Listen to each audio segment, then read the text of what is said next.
ရင်ကန်ကျုပ်ရဲ့အမိန့်ကိုလွန်ဆန်လို့မရတာကြောင့် Boston ကသူကိုယ်တိုင်ဦးဆောင်ပြီးတော့ Griffith တို့နောက်ကိုလိုက်လာပါတယ်။တိတ်ငက်ဖွဲ့ဟာနှစ်ဖွဲ့ခွဲထားတာကြောင့်ပင်မနေရာကနေစောင့်နေတဲ့ Caucus တို့ကတော့ဒီလောက်များတဲ့ရန်သူတွေသူတို့စီလိုက်လာနေလို့သတိထားပြီးတိုက်ကြဖို့အတွက်ချင်းချင်းသတိပေးနေကြပါတယ်။ပြန်ဆုတ်လာနေတဲ့ Griffith ကအချိန်မဆိုင်ပဲချက်ချင်း view ပုံစံခင်းကြတော့လို့ပြောလိုက်ပါတယ်။သူ့အဖွဲ့သားတွေကဒီလောက်များတဲ့ရန်သူနဲ့ရင်ဆိုင်ရမှာမို့ကြောက်စိတ်တွေစိုးရင်စိတ်တွေရှိနေတာကို Griffith ကသိတာကြောင့်ငါတို့အနောက်မှာမြစ်ကြီးပဲရှိတယ်။ထွက်ပြေးလို့မရဘူးမင်းတို့အသက်တွေကိုရင်းဖို့ပြင်ထား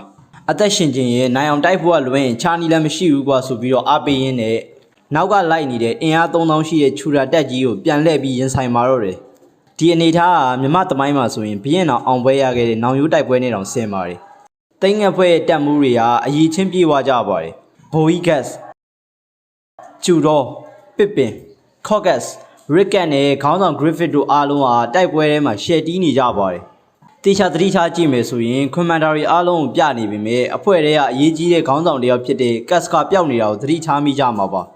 Griffith တို့တိုက်ပွဲဝင်နေချိန်မှာမစ်လန်ဘီရင်ရဲ့သမီးတော်ကတော့ Griffith ဘေးကင်းဖို့အတွက်ဆူတောင်းနေမိပါတယ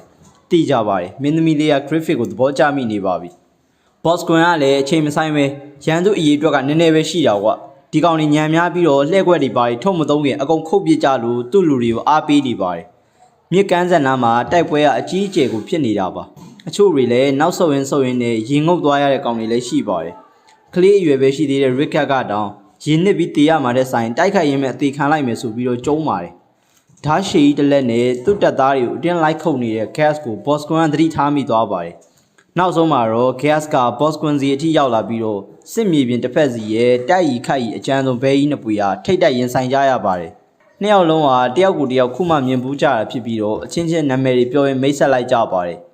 ဒေါ်ဒရီခံတိုက်ရဲ့နေရန်ပေါ်မှာကြံခဲ့တဲ့စစ်သား2ယောက်3ယောက်လောက်ကတော့တိုက်ပွဲကိုလှမ်းကြည့်နေပေမဲ့ဖုန်နေထနေတာကြောင့်ဘာမှမမြင်ရပါဘူး။ဘီရင်ကန်ရဲ့အမိန့်ကြောင့်အားလုံးထွက်တိုက်ရတာဖြစ်လို့ခံတက်မှာအဆောင်နည်းနည်းလေးပဲကြံခဲ့တာပါ။စိတ်ပူစရာမလိုပါဘူး။အေးဆေးပါ။လူဝင်ကဒီလောက်ကွာနေတာငါတို့ပဲနိုင်မှာအတိတာကြီးပဲဆိုပြီးတော့ပေါ့ပေါ့ရောနေနေကြပါတယ်။အဲ့ဒီချိန်မှာပဲရုတ်တရက်ဖုန်နေကြားထဲကနေပြေးဝင်လာနေတဲ့လူရိတ်တွေကိုတွေ့လိုက်ရပါတယ်။အနီးကပ်လာမှာတိတ်ငက်ဖွဲ့ရရန်သူတပ်သားတွေပဲဆိုတာသိလိုက်ပြီးတော့ထိတ်လန့်နေတော့မှာပဲ crossbow တွေနဲ့ပစ်ခံလိုက်ရပါတယ်အာဒရင်ကိုတစ်စကန်လုတ်ပြီးတော့အထဲကိုကြိုရောက်နေတဲ့ Casca တို့ဖွဲ့ရလက်ကျန်စစ်သားတွေကိုလိုက်ရှင်းနေတာပါဒီလိုနဲ့တိတ်ငက်ဖွဲ့သားတွေကအကာအကွယ်မဲ့နေတဲ့ Dodgery ခံတက်ကြီးတွေကိုတကားမရှိဓာမရှိနဲ့လွယ်ပဲဝင်လာခဲ့ကြပါတယ်အာဒရင်ကို crossbow နဲ့ထောက်ပြီးတော့လက်ကျန်တွေအကုန်ရှင်းပစ်လိုက်ပါတယ်အပြင်ကတပ်ဖွဲ့တွေပါရောက်လာတာကြောင့် Casca ခိတ်တကားတွေကိုပိတ်လိုက်တော့ကြံသေးတဲ့ရန်သူတွေကိုလည်းအညံ့ခံအောင်လုပ်ကြအချိန်လုံးဝမဖြုံးမိကြစေနဲ့ Griffith ခံမှန်းတဲ့အတိုင်းဖြစ်သွားခဲ့တာပဲဆိုပြီးတော့အမိန့်နေပေးတာဝန်တွေခွဲနေတာကြောင့်အာဒရင်ကိုလေးနဲ့ချိန်ထားဖို့သတိလွတ်သွားပါတယ်သူ့အနားမှာရှိတဲ့တိတ်ငက်ဖွဲ့သားတယောက်ကိုအာဒရင်ကလွယ်ပဲတတ်လိုက်ပြီးတော့လက်နက်ရသွားပါတယ်စစ်ပွဲဆိုတာအဲ့လောက်လွယ်မယ်ထင်နေတာကွာတောက်ယူတွေမင်းတို့အကုန်လုံးကငါတက်ပစ်မယ်ဆိုပြီးတော့အာဒရင်ကကျုံးသွားလိုက်ပါတယ်ဝန်မပါကြနဲ့ဒီကောင်ငါလက်နဲ့ပဲငါကိုယ်တိုင်တက်မယ်ဆိုပြီးတော့ Casca သူ menstruation ဖြစ်နေခြင်းအရှုံးကျွေးကိုပြန်ဆက်ဖို့လုပ်ပါတယ်စစ်မြေပြင်မှာလည်းတကယ်ဆရာကြားတဲ့ယောက်ျား2ယောက်ထိတ်တိုက်တွေ့ဆုံနေကြတာပါအကျန်းဆုံး2ယောက်ချနေတာဖြစ်လို့တစ်ချက်လေးမှားလိုက်တာနဲ့ခေါင်းနဲ့ကိုဦးစားခွဲမဲ့ဖြစ်ပါဘေးကစစ်သားတွေကတော့ဒီလိုတိုက်ပွဲမျိုးတစ်ခါမှမမြင်ဘူးတာကြောင့်တန်းတော်နဲ့ကြည်နေကြပါတယ်2ယောက်လုံးတိုက်ခိုက်ရင်းနဲ့ခေါင်းတွေကိုပဲချိန်ပြီးတီးနေကြတာမလို့ helmet တွေပဲကျွတ်ကုန်ပါတယ်မင်းဘာကြီးကြာနေရတာလဲ boss ကွန်ရာဒီကောင်လောက်ကိုမနိုင်ဘူးလားလို့ဘီရင်ကန်ကညီးလိုက်ပြီးတော့တိုက်ပွဲထဲမှာအမိန်ပေးရင်တိုက်ခိုက်နေတဲ့ Griffith ကိုမြင်တော့စောက်ခွက်ကဖြီးသွားပါတယ်တစ်ချိန်ထဲမှာပဲ boss ကွန်ရဲ့လက်ထောက်ဖြစ်သူကသူ့ဆရာရဲ့ Griffith ကိုတတ်တာတက်ပြစ်ဆိုတဲ့စကားကြောင့် Griffith အနားကိုတိတ်တဆိတ်ကတ်လာနေပါတယ်ပုံမှန်ကျမ်းမာနေတဲ့ချိန်နေဖြစ်လို့ Casca အာဒရင်အသာစီးကနေချနိုင်နေပါတယ်မင်းတိုက်ခိုက်ပုံကလုံးဝအခြားလူတယောက်လိုဖြစ်သွားပါလားကွာဆိုပြီးတော့အာဒရင်အံ့ဩနေပါတယ်ငါတို့အမ Casca ပဲနိုင်မှာကွာဆိုပြီးတော့နောက်ကကောင်တွေကလည်းရောပြော်လုပ်နေကြပါတယ်ဒီနေရာမှာသတိထားမိတာကတိတ်ငက်ဖွဲ့စီမှာဖမ်းခံရတော့ဝိုင်းစော်ထားကြလို့ဖြစ်မယ်အာဒရင်မှာတွားတွေက9ချောင်းလောက်ပဲရှိပါတယ်ဘော့စကွင်ရဲ့လက်ချက်ကြောင့် gas မြင်းပေါ်ကနေပြုတ်ကျပြီးတော့အေးနှိမ့်နေတာကိုတွေ့တော့ Griffith ကစိတ်ပူသွားပြီး gas လိုလမ်းခေါ်ရင်းနဲ့သွားကူညီဖို့ကြိုးစားပါတယ် Griffith အာယုံတွေလွတ်နေတဲ့ချိန်မှာဘော့စကွင်ရဲ့လက်ထောက်ကအခွင့်ကောင်းယူပြီးတော့ခေါင်းဖြတ်ဖို့လာနေပါတယ် Griffith ကိုတတ်နိုင်ဖို့အတွက်လက်တကန်းလေးအလိုမှာပဲအခြားသားတစ်ချောင်းဝင်လာပြီးတော့သူ့ခေါင်းကိုဖြတ်ပေးလိုက်ပါတယ်ဘီရင်ကန်ကျုပ်ခံတွေရဲ့လက်ချက်ပါဒီဘိုးတော်ရဲ့တနာယူတဲ့ level ကတော်တော်မြင့်နေပါပြီ Casca ကတိုက်ရီခိုက်ရီပိုကောင်းတယ်ဆိုတာမှန်ပေမဲ့တိုက်ပွဲကြာလာတာကြောင့်လက်ပန်းကြပြီးပင်ပန်းနေပါပြီ အာဒွန်က gas ရောက်လာတာပါလားလို့အာယုံလွှဲပြီးတော့လှန်နဲ့ထိုးလိုက်တာ gas ကဓာတ်နဲ့ကာလိုက်လို့သာတော်ပါသေးတယ်ဒါပေမဲ့ဓာတ်ကတော့ကျိုးသွားပါတယ်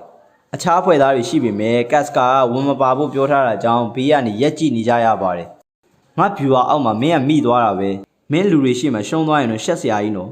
မိန်းမတွေဆိုတာတိုက်ပွဲမှာဘောင်ဝင်မှုလို့ငါပြောသားပဲဆိုပြီးတော့အာဒွန်အားချောင်နေတော့မှာပဲ gas ကဓာတ်ကိုမြင်သွားပါတယ်သူ့ကိုချိန်ထားတဲ့လန်ကိုလက်နဲ့အနာခံကင်လိုက်ပြီးတော့အာဒွန်ရဲ့ဓာတ်ကိုလန်ဆွဲဖင်တအားရပြီးတော့အပူရီပြောတဲ့ပါဇက်ပေါက်ကိုတစုပ်ထိုးပေးလိုက်ပါတယ်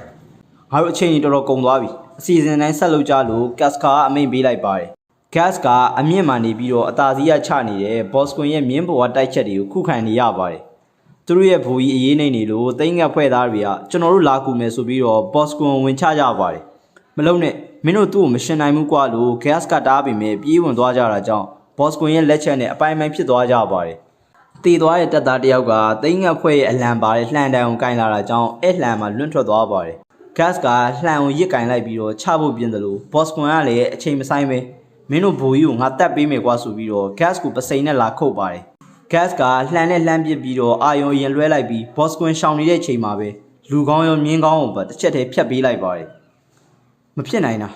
ချူရာရဲ့တိုက်ရိုက်ခိုက်ရဲ့အကောင်ဆုံးဗိုလ်ချုပ် boss ကွန်ကရှုံးသွားပြီလားဆိုပြီးတော့ချူရာစစ်သားတွေအားလုံးလန့်သွားကြပါတယ်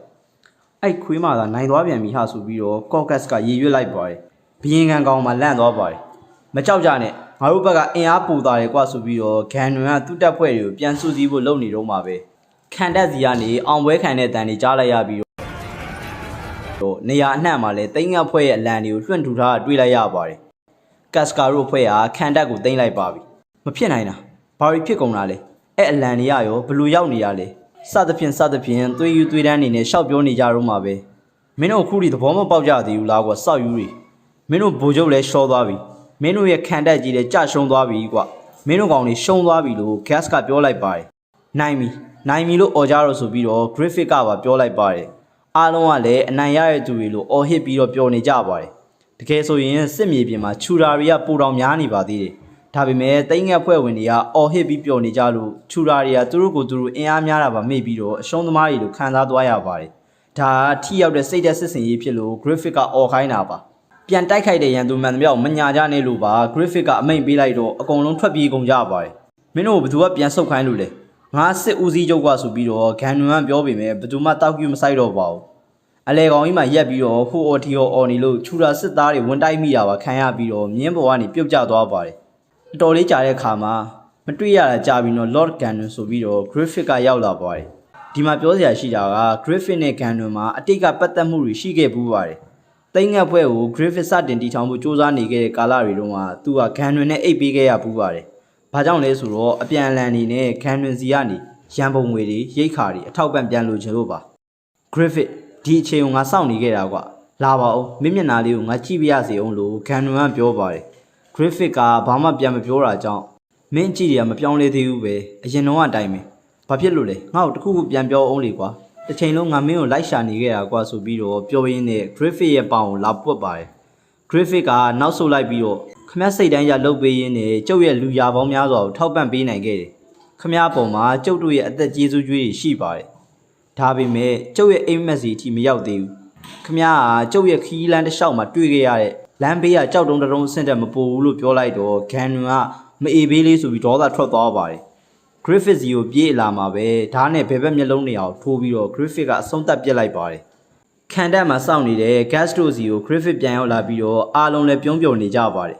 အနိုင်ရခဲ့ပေမဲ့စစ်ဆိုတဲ့သဘောတရားအတိုင်းအပြက်စီးတွေအသေးကြီးတွေနဲ့အနိဋ္ဌာယုံတွေကတော့ဟိုတစားတီတစားပြန့်ကျဲနေပါတယ်